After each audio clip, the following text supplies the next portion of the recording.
Hi guys, once again welcome to our channel, The India Reads. As you know, we are doing Indian economy by Ramesh Singh. In my previous chapter, we have started our first chapter of introduction. We have started our first chapter, introduction regarding the economics. Introduction, and we are doing Indian economy by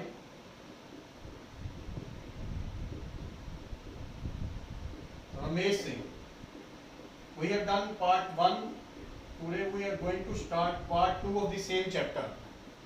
Before starting my chapter, I want to highlight my previous chapter. जो मेरा पिछला chapter था उसमें हमने क्या क्या पढ़ा था. हमने सबसे पहले पढ़ा था मेंट ऑफ इकोनॉमिक्स, जिसमें मैंने आपको बताया था कि इकोनॉमिक्स का मतलब क्या है, how to produce the goods from the scarce resources and divide them among the different people.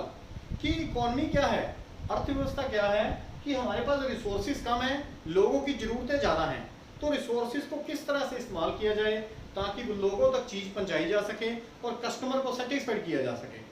पहले हमने इकोनॉमी के बारे में पढ़ा, इकोनॉमिक एक्टिविटीज़ के बारे में पढ़ा कि जो रिलेटेड विद वेल्थ और मनी, जो धन से पैसे से संबंधित रिलेटेड होती हैं उनको इकोनॉमिक एक्टिविटीज़ कहते हैं.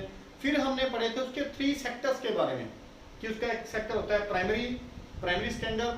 जो सेक्टर था वो किससे रिलेटेड था, नेचुरल रिसोर्सेज से, जिसमें माइनिंग आ जाती है, एग्रीकल्चर आ जाता है, ऑयल एक्सप्लोरेशन आ जाता है, एक्सेट्रा. सेकेंडरी सेक्टर जो क्या करता है, convert the raw material into the finish goods, is also known as manufacturing sector, जिसमें कच्चे माल से चीजें बनाई जाती हैं, लाइक लेदर से शूज बना लिए, तो वो सेकेंडरी सेक्टर में आ जाता है.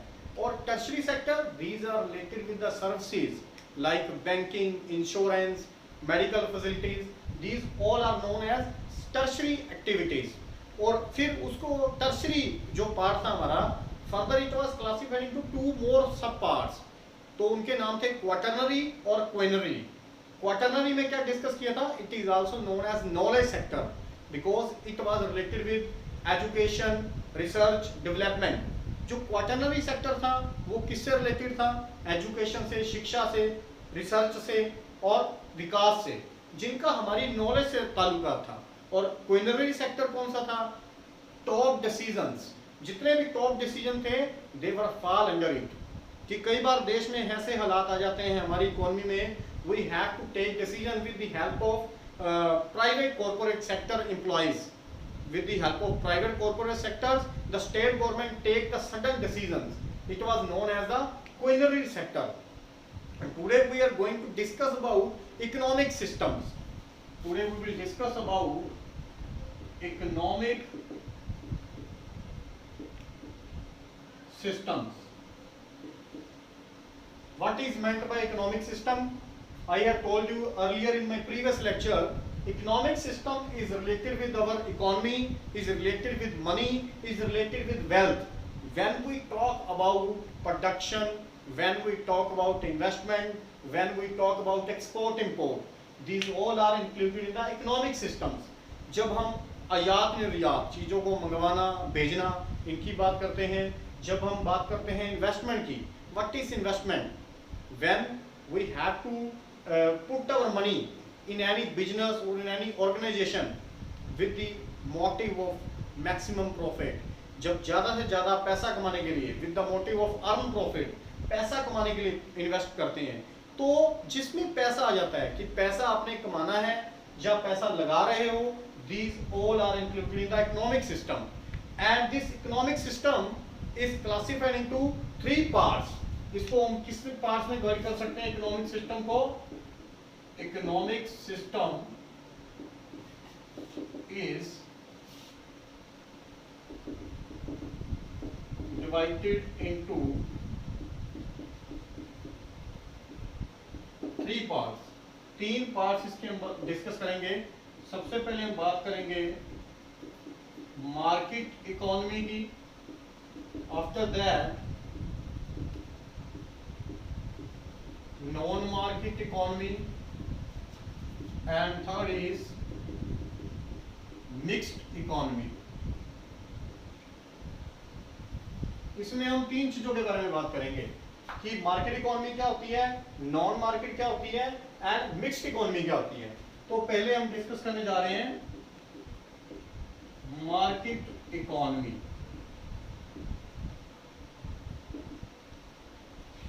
मार्केट इकोनॉमी में क्या आ जाता है, जो ये मार्केट इकोनॉमी है, such an economic system needs to be regulated by competition prevailing in the market।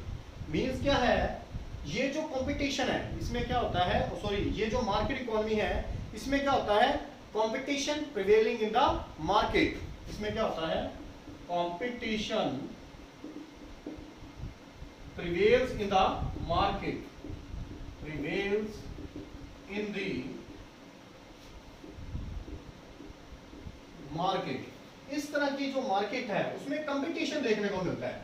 Competition तो आप समझते हो, जिसको आप कह सकते हो कि किसी अलग अलग चीजों की डिमांड, अलग अलग चीजों के लिए अलग अलग विक्रेता होंगे। एक ही चीज, सेम टाइप की चीज होगी, लेकिन उसको सेल करने के लिए क्या होंगे, अलग अलग तरह के विक्रेता होंगे and they have to compete with each other to sell their goods. उनको अपनी चीजें सेल करने के लिए करना पड़ेगा, कम्पीट करना पड़ेगा। और इसकी एक सबसे बड़ी जो खासियत थी इकोनॉमिस्ट ने जो बताई, इसमें क्या होता है कि lesser the government interference and better the economic growth. ये एक बड़ा अच्छा आप स्लोगन भी कह सकते हो जो इस इकोनॉमी के लिए माना गया, lesser the government interference better the economic growth. कि इसमें गवर्नमेंट की जो इंटरफेरेंस थी उसको जो ठीक नहीं माना गया था, क्या माना गया था, lesser the government interference, lesser the government interference, better the economic growth, better the economic growth। कि गवर्नमेंट की इंटरफेरेंस जितनी कम होगी हमारी इकोनॉमी उतनी ही ज्यादा ग्रो करेगी। इट मींस, मैंने आपको पहले बताया, competition prevails in the market. वो मार्केट को खुला छोड़ देते थे, उनको क्या कहते थे, कंपीट करो आप, गवर्नमेंट को इस चीज से कोई नहीं लेना। What to produce, how to produce, for whom to produce, government को इस चीज से कोई लेना देना नहीं था कि आप कितना प्रोड्यूस कर रहे हो, क्यों कर रहे हो, किस तरह से कर रहे हो, किसके लिए कर रहे हो, ये हमको इसमें कोई लेना देना नहीं था। और ये जो मार्केट इकोनॉमी थी, it was also known as a free economy to earn maximum profit. ये एक फ्री इकोनॉमी थी और इसका मोटिव क्या था, टू अर्न मैक्सिमम प्रॉफिट, ज्यादा से ज्यादा प्रॉफिट कमाना। और गवर्नमेंट का इसमें कोई इंटरफेरेंस नहीं रहता था। और इस मार्केट के अगर मैं कंपोनेंट्स की बात करूं तो इसके टू मेजर कंपोनेंट्स जो बनाए गए हैं वो क्या है, इसके जो कंपोनेंट्स बना दिए गए दो इस मार्केट के, इसके टू कंपोनेंट्स इसके बना दिए गए। वो टू कंपोनेंट्स क्या थे मैं आपको बताना चाहूंगा। एक था कैपिटलिज्म और दूसरा था फ्री मार्केट इकोनॉमी। एक बना दिया गया कैपिटलिज्म और free market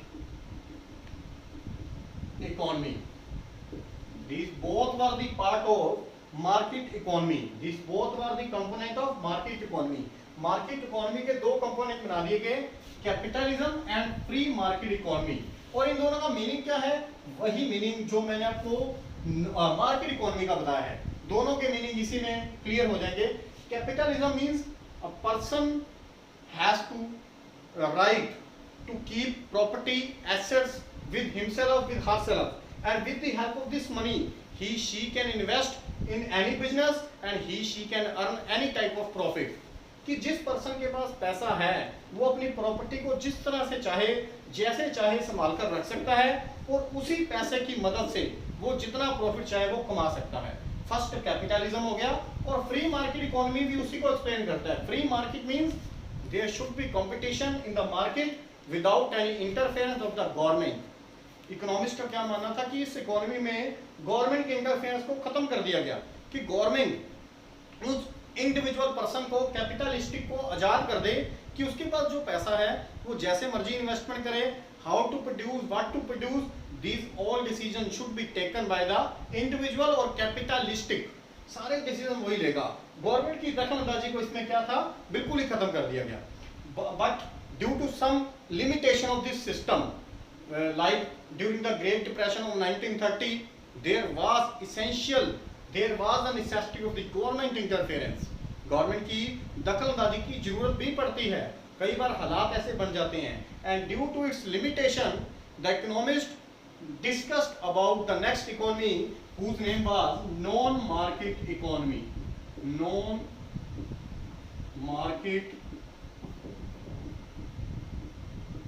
economy. First of all, it is clear from the name, non-market economy means it was not related with the profit. Its main motive or purpose was to just the social service or to give the maximum help to the people of the economy. Non market means इसका मकसद कोई पैसे से लेन then नहीं था. इसका मतलब क्या था, गवर्नमेंट क्या कहती थी कि resources of a country must be used for well being of all. Resources of country should be used for well-being of all the people. कि क्या था, वो कहते थे अगर देश के रिसोर्सेज हैं, कोई देश में संसाधन हैं, कोई देश की वस्तुएं हैं, तो वो क्या होनी चाहिए, उनका यूज किसके लिए होना चाहिए, for well being of all, सभी के भले के लिए. इट मींस ये क्या कहते थे, resources can be beneficial if they are used for the whole society और कम्युनिटी. कि रिसोर्सेज तभी फायदेमंद हो पाएंगे जब उसका इस्तेमाल कौन करेगा, देश के नागरिक करेंगे, देश के लोग करेंगे. इट मींस गवर्नमेंट इंटरफेरेंस, और you can say that government support, state support was essential in this market economy. जैसे मैंने आपको बताया, मार्केट इकोनॉमी में गवर्नमेंट की इंटरफेरेंस को नजरअंदाज किया गया था, लेकिन इसमें गवर्नमेंट को क्या करना था, government has to act as a advocate और as a supporter of this economy. Government को इस इकोनॉमी को क्या करना था, सपोर्ट करना था. और जहां पे स्टेट गवर्नमेंट आ जाती है तो उसका मेन मकसद भी क्या चेंज हो जाता है. Its motive was to fulfil the basic need of the people, to give them the essential goods at the cheap price. उनको सस्ते दामों पर वो चीज अवेलेबल करवाना, वो थी non market economy. But there was also some limitation in this market economy. कि गवर्नमेंट की इंटरफेरेंस कई बार क्या हो जाती थी, it was the government interference was in much then it should not be there. कि गवर्नमेंट की इंटरफेरेंस उससे ज्यादा हो जाती थी जितनी नहीं होनी चाहिए. तो इसकी लिमिटेशंस के कारण एक बड़ा अच्छा प्लान किया इकोनॉमिस्ट ने. Some expert economist had plan about the mixed economy. What was the mixed economy, I will discuss. Economist had planned about the mixed economy. अब ये मिक्स्ड इकोनॉमी क्या थी? Actually mixed economy, it is clear from the name, mixed economy was a mixture of market as well as non-market economy. Both the state and the private sectors have the economic rules and economic rights. दोनों के right थे इसमें. जो एक individual person था उसको भी बराबर का हक दिया गया, और जो एक गवर्नमेंट थी, स्टेट गवर्नमेंट, उनके भी क्या थे, अपने ही रूल थे. दोनों ने अपने अपने रूल को मिक्स एंड मैच किया, and it's purpose was to give the maximum satisfaction to the customer at the cheap price, and sometimes the things which are beyond the reach, they were getting the maximum profits. तो mixed economy क्या थी? It was a mixture. It was a mixture of both the economies. That is market and non market economy. ये mixture थी दोनों economies का, market economy और non market economy. इन दोनों के जो बीच का रास्ता था उसको नाम दे दिया गया मिक्सचर इकोनॉमी. और जो मिक्स्ड इकोनॉमी थी, it was appreciated at a high level because it was a mixture of both the economies. There was government interference as well as the privatization of all the economic activities, and it was that's why it was appreciated at a high cost. And in my next lecture we will discuss about our next topic, and if you like my lecture, please subscribe our channel.